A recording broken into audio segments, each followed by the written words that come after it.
ጤና ይስጥልን የሰርክል ቤተሰቦች እንደምን አላችሁ? እንግዲህ በመካከለኛው ምስራቅ ያለው ቀውስ እንደቀጠለ ይገኛል። እንግዲህ ከሰሞኑ ድርድር ላይ ነበሩ አሜሪካና ኢራን። እንደሚታወቀው ያው ድርድሩ ለ21 ሰዓታት ምንም እንኳን በአከራካሪና በአጨቃጫቂ ሁኔታ የቀጠለ ቢሆንም ነገር ግን ወደ ስምምነት አልደረሰምና አሁን ላይ ለዳግም ድርድር የተኩስ አቁም ከመከፈቱ በፊት ለዳግም ድርድር ኢራን መስማማቷ አሜሪካ ያው ግድ እንደሌላት ደጋግማ ተናግራለች። የአሜሪካ ዋነኛው ዓላማ ሆርሙዝን ከማስከፈት ባሻገር እንደሆነ ዛሬ የወጡ መረጃዎች ያመለክታሉ። ይሄው ምንድነው? ቀደም ሲል ጦርነቱ ከመጀመሩ በፊት የነበረው እሳቤ አለ። ኢራን የኒውክሌር ማበልጸጓን እንድታቆምና በእጇ የሚገኘውንም የተብላላ ዩራኒየም የተብላላ ኬሚካል ለአሜሪካ እንድታስረክብ የሚል ፕሮግራም ይዘው ሲንቀሳቀሱ እንደነበርና ያንን ማድረግ ባለመቻሏ ጦርነቱ እንደተከፈተ እንዲሁም ደግሞ በዚህ በድርድሩ ሰዓትም ለ21 ሰዓታት ኢራንና አሜሪካን ሲያከራክር የቆየው ጉዳይ ይሄ እንደሆነ ተጠቁሞ ነበር። ነገር ግን ኢራን አዲስ የመደራደሪያ ሀሳብን ይዛ እንደቀረበች እየተነገረ ይገኛል። ይኸውም ለ5 ዓመታት ምንም አይነት የኒውክሌር ማበልጸጊያ ነገሮችን ሳትጠቀም እንድትቆይ መቆየት እንደምትችል እና በዚህ መደራደር እንደምትችል አዲስ ሀሳብ ይዛ ቀርባለች። በሌላ በኩል አሜሪካ ደግሞ ለ20 ዓመታት ከዛ ጉዳይ እንድትገለል የሚል አጀንዳ ነው እንግዲህ ይዘው የቀረቡት ማለት ነው። ለማንኛውም ከሰሞኑ ሁለተኛውን ድርድራቸውን በዛው በተለመደው በፓኪስታን እንደሚያደርጉ ተሰምቷል። የሆነ ሆኖ ኢራን መሰረታዊ ጥያቄ የነበረውና በተለይ የድርድሩ ሊደረግ የተወሰኑ ቀናት ሲቀሩት እስራኤል በሊባኖስ ላይ የከፈተችውን ቀጥተኛ ጥቃት ማታቆም ከሆነ እኔም አልደራደርም የሚል ሀሳብ አቅርባ ነበር። በዛ መሰረት አንዳንድ ጥረቶች እየተደረጉ ነበር። እስራኤልም ለድርድር ራሷን ማዘጋጀቷን ገልጻ ነበር። እንግዲህ ያንን መሰረት አድርጎ ሊባኖስና እስራኤል እንግዲህ ቀጥተኛ ዲፕሎማሲ ውይይት በዋሽንግተን ዛሬ ማካሄዳቸው ተጠቁሟል። ሊባኖስና እስራኤል በ10 ዓመታት ውስጥ የመጀመሪያ የተባለ እንግዲህ ቀጥተኛ ዲፕሎማሲያዊ ውይይት አድርገዋል። የፈረንሳይ ዜና ወኪል አጃንስ ፍራንስ ፕሬስ እንደዘገበው ከሆነ ሊባኖስና እስራኤል የመጀመሪያውን ቀጥተኛ ዲፕሎማሲ ውይይት ሲያደርጉ በአሜሪካን አደራዳሪነት ማለት ነው። እንግዲህ የሁለቱ ሀገራት ውይይት በእስራኤልና ትንሿ የሜዲትራኒያን ሀገር ባናወጠው የሂዝቦላ ታጣቂ ቡድን መካከል ከ1 ወር በላይ በዘለቀው ጦርነት ተከትሎ ነው እንግዲህ እንደሚታወቀው ማለት ነው። ያው ቀደም ሲልም በነገራችን ላይ ድርድር ከመካሄዱ በፊት እስራኤልና ሂዝቦላን የምታደራድረው አሜሪካ እንደሆነች ተጠቁሞ ነበር። እንግዲህ ማለት በሌላ አነጋገር በጣም ትራጀዲ የሆነ ነገር ነው። ምክንያቱም አሜሪካ ማለት ሂዝቦላ የሚደግፈው ያው ኢራን ነው። እንደገና ደግሞ አሜሪካ ደግሞ ከኢራን ጋር ጸብ ውስጥ ነች ያለችው።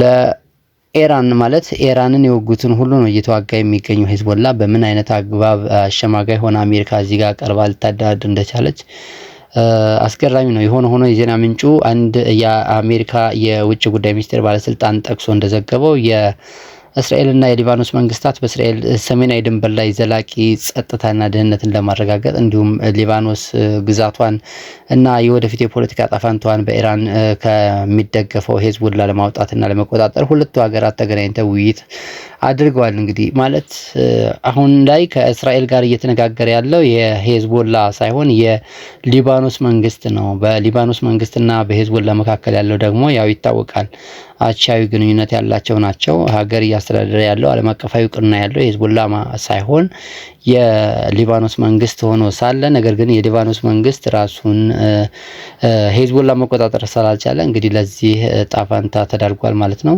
ቀጥተኛ ውይይት ምንም እንኳን ከሊባኖስ መንግስት ጋር ቢሆንም ውጊያው ደግሞ ከሂዝቦላ ጋር ነው ማለት ነው። ነገር ግን እያደቀቀች ያለችው አንድ ሀገር ነች፣ ሁለት መንግስት ያለባት ሀገር ማለት ነው። ሂዝቦላና ይፋዊ የሆነው የሊባኖስ መንግስት ማለት ነው። እንግዲህ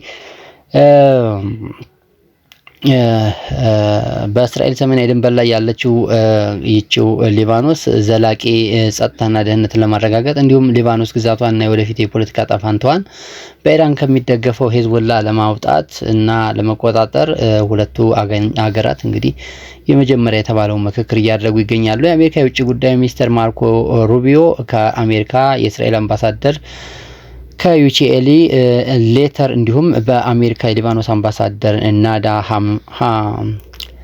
ሐማዴህ ሞሃድ በዋሽንግተን በሚደረገው ውይይት ላይ መሳተፋቸውን ታውቋል። እንግዲህ ማንነታቸው በይፋ የተገለጸው ይህ የአሜሪካ ባለስልጣን እንዳሉት ከሆነ የሁለቱ ሀገራት ውይይት ከጎርጎሮሳውያኑ 1993 ወዲህ የመጀመሪያው ነው ማለት ይቻላል። የሊባኖስ መንግስት ውይይቱ ጦርነቱን ለማቆም መንገድ እንደሚከፍት ተስፋ አድርጎ ኢራን ከዩናይትድ ስቴትስ ጋር ለመነጋገር በሊባኖስና በአካባቢው ከሚደረጉ ጦርነቶች ማብቃት እንደ ቅድመ ሁኔታ ብታስቀምጥም ሊባኖስ ግን ውክልናው የራሷ መንግስት ብቻ መሆኑን ጥብቅ አቋም ይዛ ስትደራደር ቆይታለች ማለት ነው። እንግዲህ ያም ሆኖ ሂዝቦላና ተቺዎቹ በቤይሩት የሚገኙ የሊባኖስ መንግስት አቋም እና እርባና እንደሌለው እና የቡድኑ ቁልፍ አጋርና ደጋፊ የሆነችው የኢራንን አቋም መቀበል እንዳለበትም ያምናሉ። የሊባኖስ ጤና ጥበቃ ሚኒስቴር እንዳስታወቀው በሊባኖስ የእስራኤል ጥቃት ቢያንስ 2089 ሰዎች ሲገደሉ 6762 ሰዎች ደግሞ እንደቆሰሉና ከ1 ሚሊዮን በላይ ሰዎች ደግሞ እንደተፈናቀሉ አመላክቷል ማለት ነው። በሌላ በኩል እንግዲህ እስራኤል በዚህ በተፈናቃዮቹ ቦታዎች ላይ ጠልቃ ገብታ የሰፈራ ፕሮግራምንም እያደረገች እንዲሁም ደግሞ ወደ ግዛቷ እያካለለች ነው ማለት ነው። ወደ እስራኤል እያካለለች የምትገኝበት ሁኔታ ነው ያለውና በዚህ ጉዳይ ፍጻሜ እንዲያገኝ መደረጉ የሚያሳይ ነው። በሌላ በኩል እንግዲህ የፈረንሳይ መንግስት የሰላም ጥሪ አቅርቧል፣ ሁለቱ ሀገራት እንዲደራደሩ ማለት ነው። ማለቴ ለከፍ ሲል እንደገለጽኩት ኢራንና ዩናይትድ ስቴትስ ንግግራቸውን ዳግም እንዲቀጥሉ ማለት ነው። ፈረንሳይ ጥሪ ያስተላለፈችው የፈረንሳይ ፕሬዝዳንት ኢማኑኤል ማክሮ ኢራንና ዩናይትድ ስቴትስ ዳግም ንግግራቸውን እንዲያስጀምሩ የሁለቱ ሀገራት መሪዎችን ማነጋገራቸውን ጠቁመዋል። የተቋረጠው ንግግር እንዲጀምር ኢማኑኤል ማክሮ የዩናይትድ ስቴትስ ፕሬዝዳንት ዶናልድ ትራምፕን እና የኢራን ፕሬዝዳንት ማሱድ ፔዜሽኪያን ማነጋገራቸውን እንግዲህ ዛሬ ገልጸዋል። በፓኪስታን አመቻችነት ሲካሄድ የቆየ ሁለቱ ሀገራት ንግግር ያለ ውጤት መቅረቱ ዳግም ግጭቱ እና ጦርነቱ እንዳያገረሽ ስጋት ፈጥሯል። የሆነ ሆኖ አሁን ላይ ማነቆውን ኢራን ነበረች እስካሁን ድረስ ታስፈራራ የቆየችው። ነገር ግን በተዘዋዋሪ አሜሪካ በሌላ መንገድ ሄዳ የኢራንን ጉሮሮ አንቃለች ማለት ይቻላል። ምክንያቱም የኢራን ወደቦች አገልግሎት ካቆሙ ኢራን በመሳሪያም ሆነ በሌላ ነገር ራሷን የምትደግፍበትን ጦርነቱን የምታካሄድበትን የገቢ ምንጭ ተዘግቶባታል ማለት ይቻላል። ምክንያቱም ሆርሙዝ ምንም እንኳን ኢራን ብትዘጋውም በተጨማሪ አሜሪካ ደግሞ በዛው ልክ መዝጋቷና ማንኛውም ምክንያቱም ኢራን ምንም እንኳን ሆርሙዝን ብትዘጋም የራሷን ምርት ግን ወደ ሌሎች ሀገሮች እያሳለፈች ትሸጥ ነበረ። ነዳጅ ማምረት አላቆመችም። የተለያዩ ሸቀጣሸቀጦችንም ወደ ሌላው ዓለም መላኳን አላቆመችም ነበር። ይህ ማለት በተዘዋዋሪ እሷ ብቻ እየሰራች ሌሎቹ እንዲያቆሙ የተደረገበት ሁኔታ ነበረ። አሁን ግን አሜሪካ በወሰደችው እርምጃ መሰረት ኢራን ማንኛውንም እንቅስቃሴ እንድትገደብና ወደቦቿም ስራ እንዲያቆሙ ስለተደረገ ሸምጎቆ ወደ ራሷ ዞሮ ከፍተኛ አደጋ ላይ ጥሏታል ማለት ነው። በዛ ምክንያት ይመስላል እንግዲህ ለመደራደር ራሷን ያዘጋጀችውና እንዲህ አይነት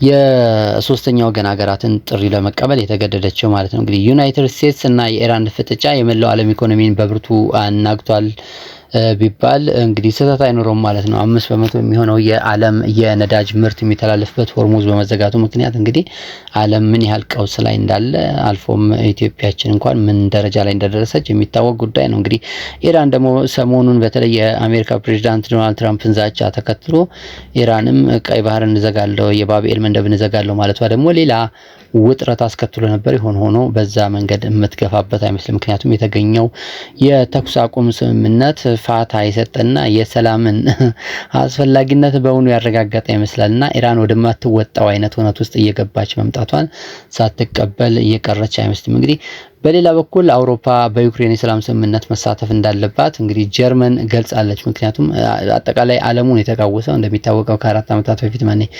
ከ4 ዓመታት በፊት የተጀመረው የዩክሬን እና የራሽያ ጦርነት እንግዲህ በሌላ በኩል ሌላ ቀውስ የወለደ ሁኔታ ነው ያለው። የጀርመን መራሄተ መንግስት አውሮፓ በማንኛውም የዩክሬን የሰላም ስምምነት ውስጥ መሳተፍ እንዳለባት ገልጸው እንግዲህ 5ኛ ዓመቱን የያዘውን የሩሲያና የዩክሬን ጦርነት በሰላም እንዲቋጭ ጥሪ አቅርቧል። ወደ 5ኛው ዓመት ዘለቀ። እንደሚታወቀው ኢትዮጵያን በዛን ሰዓት በነገራችን ላይ ጦርነት ላይ ነበረች። እንደሚታወቀው ከትግራይ ጋር እየተዋጋች ነበርና ከዛን ጊዜ ጀምሮ እስካሁን ድረስ በዩክሬንና ራሽያ መካከል ያለው ጦርነት ተጋግሞ ቀጥሏል። እንግዲህ ይሄን አስመልክቶ ነው ጀርመን እያሳሰበች ያለችው ማለት ነው። ቀጣናው በጣም ከፍተኛ ቀውስ ላይ ስላለ ማለት ነው። ሌላ እዚህ ጋር እንደው አከል አድርገን የምናልፈው ነገር ምንድነው? አሁን ላይ በተለይ ዓለም በእንደዚህ አይነት የኢኮኖሚና የፖለቲካ የዲፕሎማሲ ቀውስ ላይ ባለበት ሰዓት ላይ የዓለም የእድገት ትንበያ መቀነሱን የዓለም አቀፉ የገንዘብ ድርጅት IMF እንግዲህ ገልጿል ማለት ነው። በመካከለኛው ምስራቅ ጦርነት ሳቢያ እንግዲህ የዓለም አቀፍ እድገት ትንበያ መቀነሱን IMF ሲገልጽ ዛሬ ባወጣው መግለጫ እንግዲህ የዓለም የኢኮኖሚ እድገት ቀደም ሲል ከተነበየው ያነሰ እና ደካማ እንደሚሆን አስጠንቋል። ለኢኮኖሚ መዳከም እየጨመረ የመጣው የጂኦፖለቲካ ውጥረትና የኃይል መስተጓጎል በእንቅስቃሴ ላይ ጫና በማሳደሩ መሆኑን አመላክቶ እንግዲህ ዋና ድርጅቱ የኢኮኖሚ ባለሙያ ፒየር ኦሊቪየር ጉሪንቻን እንደተናገሩት ከሆነ እንግዲህ ጦርነቱ ባይኖር ኖሮ የ2026ን እድገት ወደ 3% ለማሳደግ ታቅዶ እንደነበር አንስተዋል። የIMF ዋና የኢኮኖሚ ባለሙያው ሰው ጦርነቱ ምንም እንኳን ዝቅተኛ አደጋዎች ቢኖሩም ይህ ፍጥነት እስከ 2026 ድረስ እንደሚቀጥል ጠብቀን ነበር ሲሉም አክለዋል። እናም የዓለም አቀፉ የእድገት ትንበያን ለማሳደግ ፈልገን ነበር። በመካከለኛው ምስራቅ የተካሄደው ጦርነት ግን ይህንን ፍጥነት አቁሟል ሲሉ ገልጸዋል። እንግዲህ እንደ ዓለም አቀፍ የገንዘብ ድርጅት ወይም IMF ገለጻ ከሆነ በ2026 የዓለም አቀፉ የእድገት መጠን 3.1% እንደሚሆን ይጠበቃል። ይህም ከጥር ወር ከተገመተው 3.3 እና በ2027 ከተገመተው 3.2 በጣም ቀንሷል ማለት ነው። ይህ ሂደት የዓለም አቀፉን እድገት ከአማካይ በታች ያደርገዋል። በኢራን የሆርሙዝ የባህር ወሽመጥ መዘጋት የነዳጅ የጋዝና የማዳበሪያ ዋጋን ጨምሯል ያለው ድርጅቱ እንግዲህ በዚህ ዓመት የዋጋ ግሽበት በ4.4% እንደሚጨምርም ይጠበቃል ሲል አሳስቧል። ይህም ከጥር ወር ትንበያ ወደ 0.6% ላይ መሆኑን ዘገባው አመላክቷል። እንግዲህ አጠቃላይ ዓለም በዚህ የቀውስ ማዕበል ውስጥ ትገኛለች። ኢትዮጵያችንም የዚህ የቀውስ ተጠቂ ሆና አሁን ያለንበት ሁኔታ በጣም አስቸጋሪ የሚባል ደረጃ ላይ ደርሷል።